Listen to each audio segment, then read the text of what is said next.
Friends, मैं Amit sir और आप सभी का जूम इंस्टीट्यूट के ऑनलाइन चैनल में बहुत बहुत स्वागत है।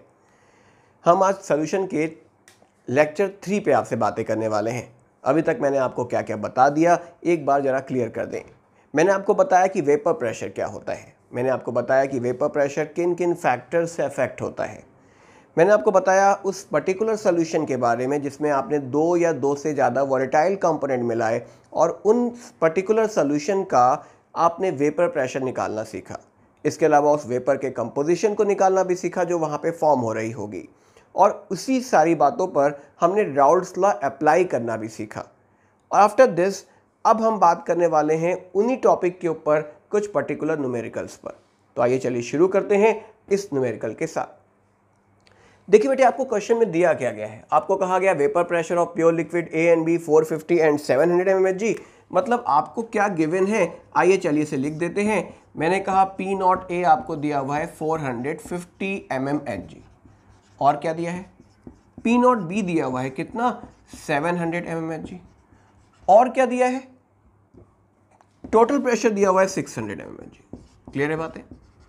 आपसे कह रहा है कंपोजिशन बताओ किसका, लिक्विड का, और कंपोजिशन बताओ किसका, वेपर फेज का।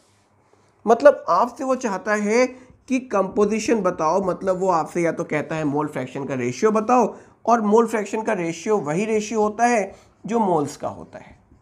तो आपसे वो वेपर फेज की बात नहीं कर रहा, वो आपसे पहले बात कर रहा है सोल्यूशन की, और दूसरे पार्ट में वो वाई ए और वाई बी का रेशियो पूछना चाहता है। मतलब वो आपसे Na और Nb का रेशियो पूछना चाहता है किसमें, वेपर फेज में। वेपर फेज के मोल फ्रैक्शन को निकालने का तरीका आपने देखा था। उसके लिए आपको नीड पड़ेगी XA और XB की, जो मुझे नहीं मालूम। तो मुझे पहले इसी को कैलकुलेट करना पड़ेगा, फर्स्ट वाले पार्ट को, तभी हम सेकंड तक जा सकते हैं। तो चलिए पहले वाले को कैलकुलेट करते हैं। पहले वाले पार्ट को कैलकुलेट करने के लिए मैंने राउल्ट्स के थ्रू आने वाले इस एक्सप्रेशन को लिख दिया, दिस वन। आपको मालूम होगा कि जो XA और XB होता है, इनके मोल फ्रैक्शन जो है उनका सम क्या होता है, आप कहोगे 1 के बराबर होता है। तो आप क्या लिख सकते हो टोटल प्रेशर को, मैंने लिख दिया P नॉट A XA, और मैंने इसे लिख दिया P not B 1 minus XA। आपने टोटल प्रेशर निकालने के लिए क्या कहा, P नॉट A XA, यहाँ से आप लिखोगे P not B minus P not B XA। XA को कॉमन निकाल दूँ, क्या आ जाएगा, P not A minus P not B plus P not B, और ये बराबर होगा किसके, टोटल प्रेशर के। ओके, तो आपको क्वेश्चन में क्या मालूम है, टोटल प्रेशर मालूम है, P नॉट A मालूम है, P नॉट B मालूम है, तो ऑटोमेटिकली XA निकल जाएगा, और एक बार XA निकाल लिया तो XB भी आ जाएगा क्वेश्चन में। तो आइए चलिए इस वैल्यू पुट करते हैं। ये वैल्यू हुई 600। XA पता लगाना है, आप कहोगे P नॉट A कितना है 450 माइनस 700, और P नॉट B कितना है, वो है 700। तो 600 XA 450 500 यानी माइनस 250 हो गया, और ये प्लस 700, इसको इधर भेजोगे तो कितना होगा, 100 माइनस में आएगा, माइनस 250 से आपने किया, माइनस माइनस कैंसिल आउट, कितनी वैल्यू आ गई 2/5। मुझे XA मिल गया, तो क्या XB मिल गया, हाँ जी मिल गया। आप कहोगे 3/5। तो अगर मैं आपसे पूछूं कि बताओ क्या रेशियो होगा मोल्स का, तो XA और XB का जो रेशियो होगा दैट इज 2/5 और 3/5, यानी क्या 2:3 का रेशियो, इनके मोल्स का रेशियो भी होगा। तो ये तो पहला पार्ट हो गया। आइए दूसरे पार्ट पे बात करते हैं। दूसरे पार्ट में आपको YA निकालना है। YA निकालने का फॉर्मूला याद होगा, PSA प्लस PSB। PSA कहाँ से आएगा, P नॉट XA। PSB कहाँ से आएगा, P नॉट B XB, और इन दोनों का सम क्या होगा, टोटल प्रेशर, जो मुझे मालूम है। तो PSA कैसे निकालोगे, आपने कहा P नॉट A XA कर लेते हैं। What is P not A, तो आपने कहा P नॉट A तो 450 है, चलो रख देते हैं 450, और XA कितना है वो आपने निकाल लिया है, कितना 2/5। टोटल प्रेशर कितना है 600, ये कितना हो गया 90, 0 से 0 कैंसिल हो गया, 9 × 2/60, 3 से काट दो, 3 20 10.3, क्या आ गया, YA आ गया। तो YB कितना होगा, बहुत आसान, 1 से माइनस कर दूँ ना, तो कितना आ गया 0.7। तो ये हमारा वाई ए और वाई बी आ गया, तो आप कह सकते हो वाई ए और वाई बी का रेशियो कितना होगा, 3:7। तो 3:7 हो गया मेरे सेकंड वाले टॉपिक का भी आंसर। और पहले वाले का आंसर क्या आया था, वो आंसर आपने देखा था, दैट इज 2:3। क्लियर है बातें?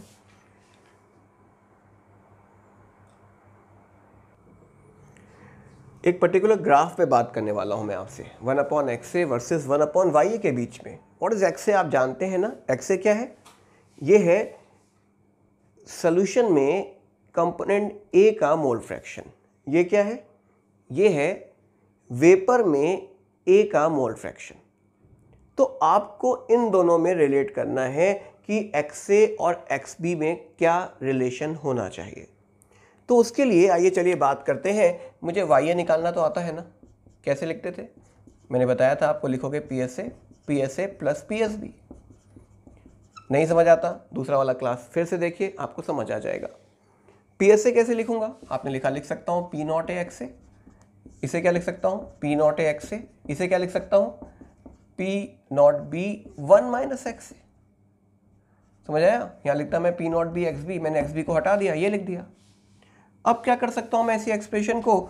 आप कहोगे P0A XA ऐसे रहने दो, और P0A XA प्लस क्या हो गया, P0B माइनस P0B XA हो गया। ये एक्सप्रेशन हमारे पास बन के आ गया। इस एक्सप्रेशन के बाद आप क्या करोगे? तो आपने कहा इस एक्सप्रेशन के बाद आप कर सकते हो P0A XA। यहां से आप लिख सकते हो क्या, XA कॉमन निकाल लो, तो क्या आ जाएगा? आप बताओगे P0A minus P0B plus P0B and that is equals to YA। Clear है इतनी बातें?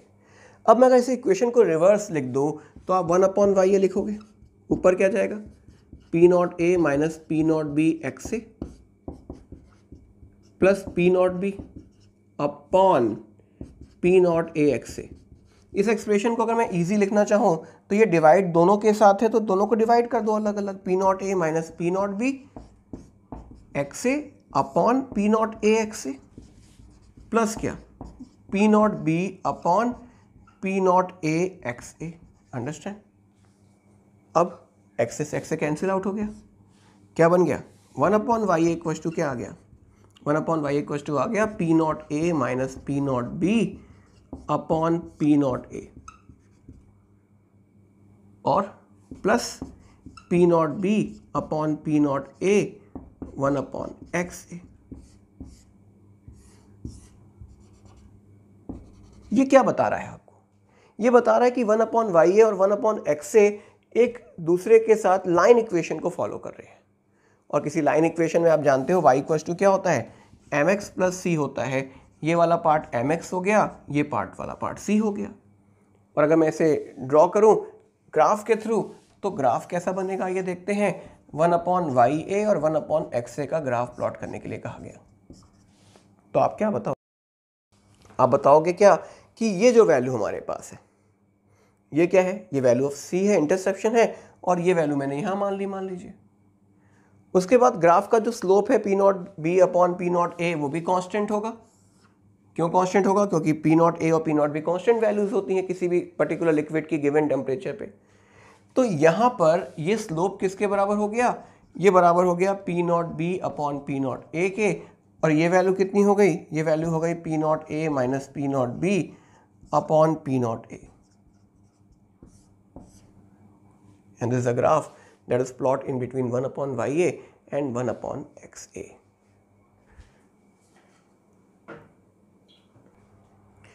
देखिए बेटे, जिस टॉपिक पे अब मैं आपसे बात करने वाला हूं that about ideal and non ideal solution.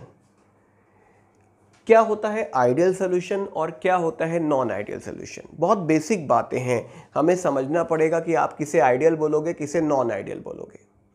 तो उसे समझने के लिए कि आइडियल सोल्यूशन क्या होते हैं और नॉन आइडियल सोल्यूशन क्या होते हैं, आइए एक नॉर्मल बेसिक कंडीशन में बात करते हैं। मान लो आपके पास A और B दो कंपोनेंट्स हैं। पहला वाला जो कंपोनेंट A है उसके बीच में एक इंटरमॉलिक्यूलर फोर्स काम कर रहा है जो इसे बांध के रख रहा है एक दूसरे के साथ। ये इंटरमॉलिक्यूलर फोर्स क्या होगा? तो आप कहोगे कि ये इंटरमॉलिक्यूलर फोर्स का मतलब क्या होगा कि A का मॉलिक्यूल दूसरे A के मॉलिक्यूल के साथ जुड़ा है by hydrogen bonding. By dipole dipole type interaction और by simple van der Waals force. तो कई तरीके के इंटरेक्शन फोर्सेस से ए वाला पार्टिकल ए के साथ जुड़ा हो सकता है। वैसे ही बी वाला जो पार्टिकल है वो बी वाले के साथ जुड़ा होगा। इनके पास भी कई तरीके के इंटरेक्शंस हो सकते थे। तो सबसे पहले मैं आपसे बोलने वाला हूं अबाउट अ वर्ड इंटरेक्शन के बारे में कि इंटरेक्शंस क्या होते हैं, इनके बीच का फोर्स ऑफ इंटरेक्शन क्या मतलब बताता है।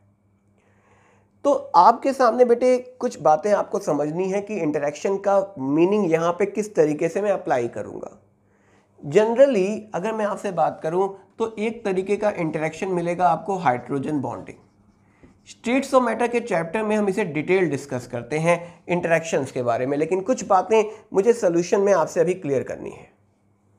The one type of interaction is named as hydrogen bonding.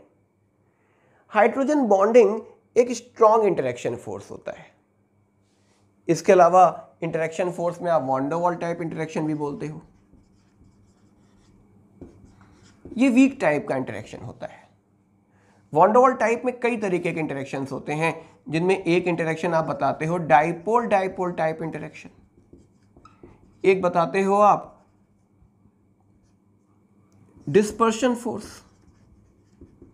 जिसे हम लंदन फोर्स के नाम से भी जानते हैं। इसके अलावा जो इंटरेक्शन फोर्स होते हैं वो dipole, induced dipole type interaction भी होता है। लेकिन हमें इन सारे इंटरेक्शन से बातें नहीं करनी।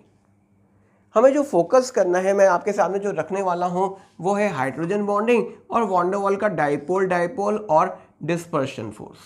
बाकी और भी टाइप के जो इंटरेक्शंस होते हैं वो इंटरेक्शन वॉन डर वाल में किस तरीके से बनते हैं वो आगे की बातें हैं। मैं आपको ये तीनों पॉइंट्स अभी हाईलाइट कर रहा हूं, उसके बाद मैं आइडियल नॉन आइडियल को वापस फोकस करूंगा, क्योंकि बेसिक तो मालूम हो हमें क्या बताना चाहता हूं मैं आपको। शुरुआत करते हैं वॉन डर वाल टाइप में। वॉन डर वाल टाइप में मैं आपको बता रहा हूं dipole dipole type interaction. Dipole dipole type interaction कैसा होगा, तो मान लो मेरे पास एक मॉलिक्यूल है जो कि पोलर है। पोलर मॉलिक्यूल का मतलब कि उनके बीच में डाइपोल है, दो डिफरेंट इलेक्ट्रोनेगेटिव्स बॉन्डिंग कर रहे हैं। जैसे मान लीजिए CH3CN। तो अगर CH3CN का आपके पास एक मॉलिक्यूल है तो CN में नाइट्रोजन पे पार्शियल नेगेटिव चार्ज है, कार्बन पे पार्शियल पॉजिटिव चार्ज है। नाइट्रोजन पे पार्शियल नेगेटिव चार्ज का क्या मतलब है, क्योंकि नाइट्रोजन कार्बन से ज्यादा इलेक्ट्रोनेगेटिव है, इलेक्ट्रॉन खींच रहा होगा। वैसे ही दूसरी बार जब हम बात करें तो एक और जो मॉलिक्यूल होगा मेरे पास CH3CN का, अगर मैं उस मॉलिक्यूल को शो करूं आपके सामने तो वो इस तरीके से हो, मालूम, इस पर पार्शियल नेगेटिव, इस पर पार्शियल पॉजिटिव। तो इस पार्शियल नेगेटिव और पार्शियल पॉजिटिव वाले मॉलिक्यूल में क्या होगा, एक फोर्स लग रहा होगा, and that is called dipole dipole type interaction. Clear है बातें? तो ये एक तरीके का इंटरेक्शन फोर्स होता है डाइपोल डाइपोल टाइप इंटरेक्शन, जो आपको डिफरेंट फॉर्म्स में देखने को मिल सकता है। ये आपको मिल सकता है एल्डिहाइड्स में, कीटोन्स में, ईथर्स में, type of interactions etcetera, haloalkanes में, हेलोएरीन्स में। तो कई जगह आपको ये इंटरेक्शन फोर्स देखने को मिल सकते हैं। अभी मैं एग्जांपल बताऊंगा तो मैं आपको बताऊंगा कि किसमें किस टाइप का इंटरेक्शन था, तो समझ आता है डाइपोल डाइपोल इंटरेक्शन किस तरीके का इंटरेक्शन होगा। आइए सेकंड पार्ट को डिस्कस करते हैं। सेकंड पार्ट का जो इंटरेक्शन मैं अब आपके सामने रखने वाला हूं वो है डिस्पर्शन फोर्स या लंदन फोर्स। ये किस तरीके का इंटरेक्शन फोर्स होगा, तो आप बताओगे कि लंदन फोर्स में कोई डाइपोल नहीं होता। ये होता क्या है, हम इस फोर्स को बेटे नाम देते हैं इंस्टेंटेनियस इंड्यूस्ड डाइपोल इंटरेक्शन।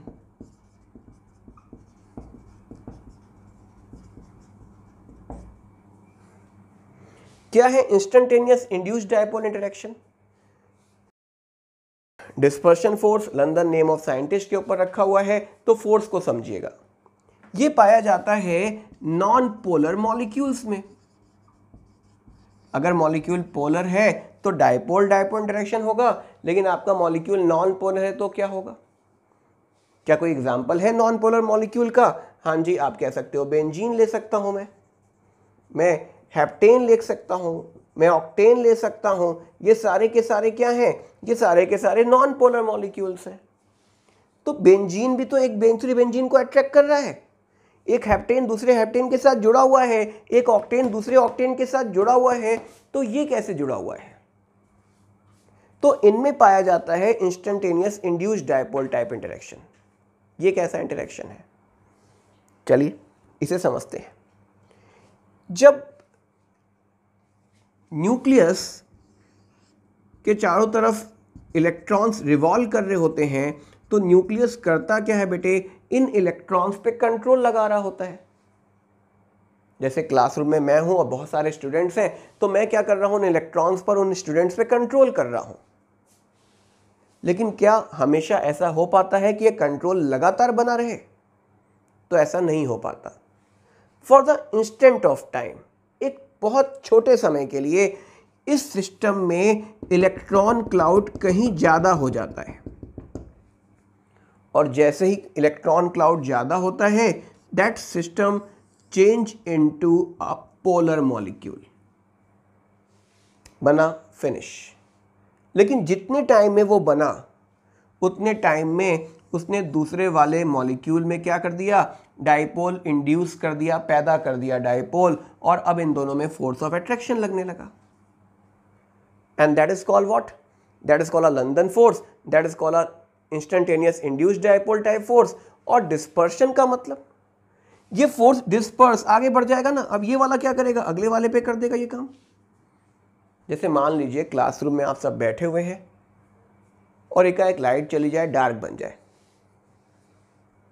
एक ही चिल्लाएगा शुरुआत में, लेकिन उसके चिल्लाने के बाद क्या होगा कि अगर आप बहुत अच्छे हो ना, तब भी आपको लगेगा जरा सी तो आवाज निकाल दूं, क्योंकि आप इंड्यूस हो गए उस पर्टिकुलर पर्सन से। That type of force is called a London force, instantaneous और इंड्यूस्ड डाइपोल टाइप इंटरेक्शन। इस फोर्स के साथ अगर बात करें कि क्लासरूम में मान लो 4 बच्चे बैठे हुए हैं और मैं पढ़ा रहा हूं उन्हें, लाइट चली गई, तो क्या शोर होगा? बहुत कम चांसेस है। लेकिन अगर 400 बच्चे बैठे हुए हैं तो जरूर है कि शोर होगा ही होगा। तो यहां पे आपको इस बात को समझना है कि मैं आपको बताना चाहता हूं कि कब ज्यादा चांस होंगे कि मॉलिक्यूल में डाइपोल क्रिएट हो जाए। आंसर, जब मॉलिक्यूल का साइज बड़ा होगा, यानी जितना लार्ज साइज होगा आप क्या कहोगे? लंदन फोर्स उतना ही ज़्यादा होगा। लेक्चर 1 में मैंने बोला था मिथाइल अल्कोहल और एथाइल अल्कोहल में एथाइल अल्कोहल का बॉइलिंग पॉइंट ज़्यादा होता है क्योंकि उसमें लंदन फोर्स ज़्यादा था, साइज बड़ा था।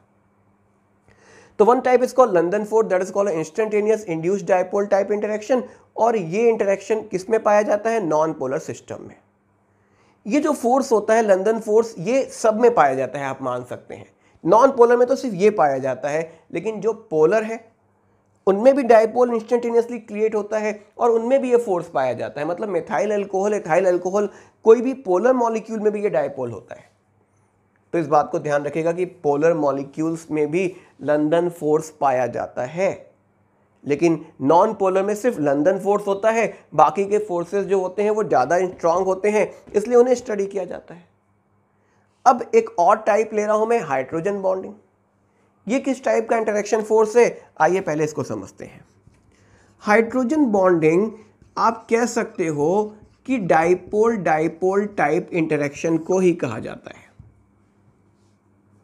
लेकिन इसके साथ कंडीशन ये होती है कि फ्लोरीन, ऑक्सीजन और नाइट्रोजन आपके पास होने चाहिए, जो हमारे टेबल के 3 सबसे बड़े इलेक्ट्रोनेगेटिव एटम्स हैं।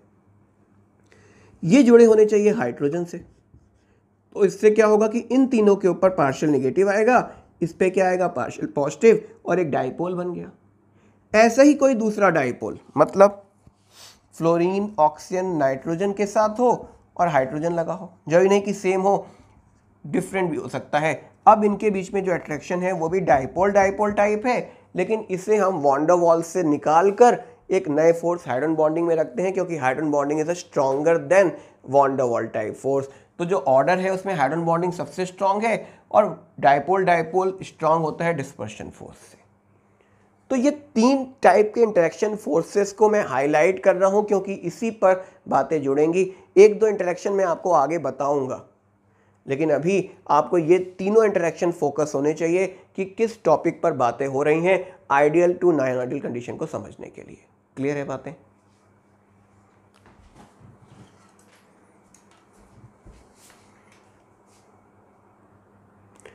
तो बेटे आपके पास ये तो बात क्लियर हो गई कि इंटरेक्शन क्या है, यानी दो मॉलिक्यूल किस तरीके से एक दूसरे से जुड़े हुए हैं। हो सकता है कि उनमें हाइड्रोजन बॉन्डिंग हो सकता है उनमें वॉन्डरवॉल टाइप का डाइपोल डाइपोल टाइप हो, या हो सकता है कि उनमें लंदन फोर्स मौजूद हो। तो हमारे पास दो कंपोनेंट ए और बी हैं और ये आपस में एक दूसरे के साथ जुड़े हुए हैं। कैसे जुड़े हुए हैं? बाया एनी टाइप ऑफ फोर्स। ये कोई कोवलेंट बॉन्ड की बात नहीं हो रही है। कोवलेंट बॉन्ड अगर मैं पूछूं कि बताइए कि CH3CN में कौन सा बॉन्ड है, तो आप कहोगे CH3CN में तो कोवलेंट बॉन्ड है। लेकिन मैं आपसे कह रहा हूं कि CH3CN और CH3CN में कौन सा फोर्स है। मैं इन दो मॉलिक्यूल की बात कर रहा हूं। आप इनके बॉन्ड मत देखने चले जाना, इनके बीच का जो इंटरेक्शन फोर्स है वो कौन सा है, वो डाइपोल डाइपोल टाइप है ना। तो हम दो ऐसे वॉलेटाइल लिक्विड्स को ले रहे हैं जिनमें कोई ना कोई टाइप ऑफ इंटरेक्शन फोर्स होगा। तो आपने क्या कहा बेटे कि मैंने ए और बी को ले लिया और इन्हें मिलाकर हमने एक सॉल्यूशन बनाया ए बी, और जब ए बी बना तो एक फोर्स बना ए और बी के बीच में भी। जब यहां ए और बी के बीच में फोर्स बना तो अब आप इसे कैसे कैटेगराइज करोगे कि ये जो है मेरा आइडियल है या मेरा नॉन आइडियल है? तो बेसिक रूल क्या है कि फोर्स ऑफ इंटरेक्शन जो होना चाहिए वो force of interaction A A B B, बंद कर दो ये तो चिल्ला रहे हैं। चलिए, तो आइडियल और नॉन आइडियल सोल्यूशन क्या है अब समझने के लिए हम अपने अगले स्टेप पे आते हैं। मैंने आपको बताया कि आइडियल नॉन आइडियल समझने के लिए हमने क्या किया कि ए और ए के दो कंपोनेंट ले लिए, ए कंपोनेंट लिया बी लिया। ए और ए के बीच में एक फोर्स ऑफ इंटरेक्शन मौजूद होगा, बी बी के बीच में फोर्स ऑफ इंटरेक्शन मौजूद होगा। तो यहां पे जो फोर्स ऑफ इंटरेक्शन है वो कौन से टाइप का होगा? हो सकता है डाइपोल डाइपोल हो वॉन्डरवॉल टाइप में, या हो सकता है क्या कि इंस्टेंटेनियस इंड्यूस्ड डाइपोल हो, दैट इज लंदन फोर्स हो, या हो सकता है दे लिंक बाय हाइड्रोजन बॉन्डिंग। एक बड़ा कंफ्यूजन सा होता है कि बताओ इनके बीच में कौन सा फोर्स है। आप कहते हो यार इनके बीच में तो मुझे कोवलेंट बॉन्ड दिख रहा है।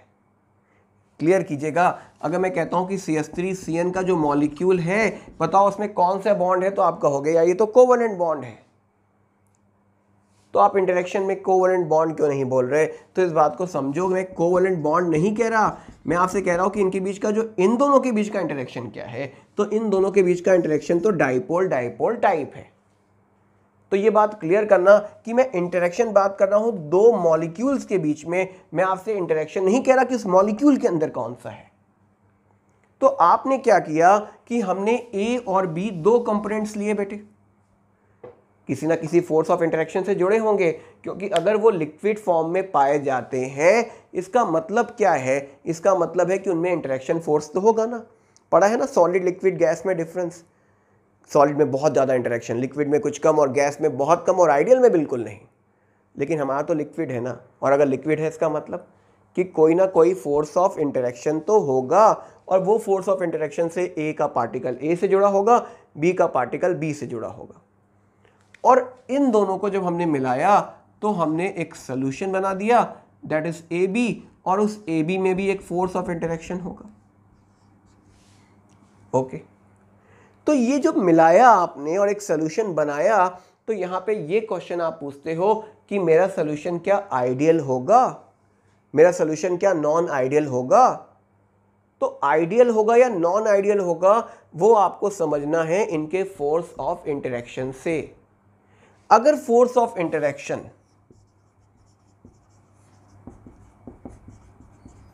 जो ए का है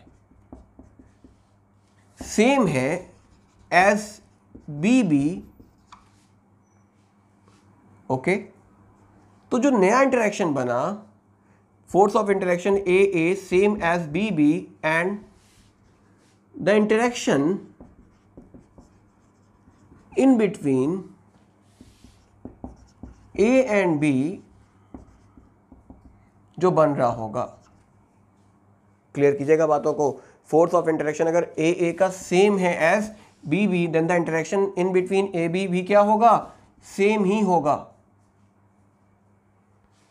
मतलब अगर ये जुड़े हैं डाइपोल डाइपोल से, ये डाइपोल डाइपोल से, तो ये भी डाइपोल डाइपोल से जुड़ेंगे ना, क्योंकि ये भी पोलर, ये भी पोलर, ये भी पोलर, ये भी पोलर, तो ये भी तो पोलर पोलर ही होंगे। अगर इसमें हाइड्रोजन बॉन्डिंग बनती है, इसमें हाइड्रोजन बॉन्डिंग बनती है, तो इसमें भी हाइड्रोजन बॉन्डिंग बन रही होगी। तो आप कहोगे force of interaction of A same as B B, and then the interaction in between A B is same. तो सोल्यूशन आइडियल होगा या नॉन आइडियल होगा, उसके साथ एक पॉइंट बताया जाता है कि अगर फोर्स ऑफ इंटरेक्शन ए और force of interaction B B का जो फोर्स है वो ए बी के फोर्स के लगभग बराबर है, तो हमारा सोल्यूशन आइडियल हो जाता है।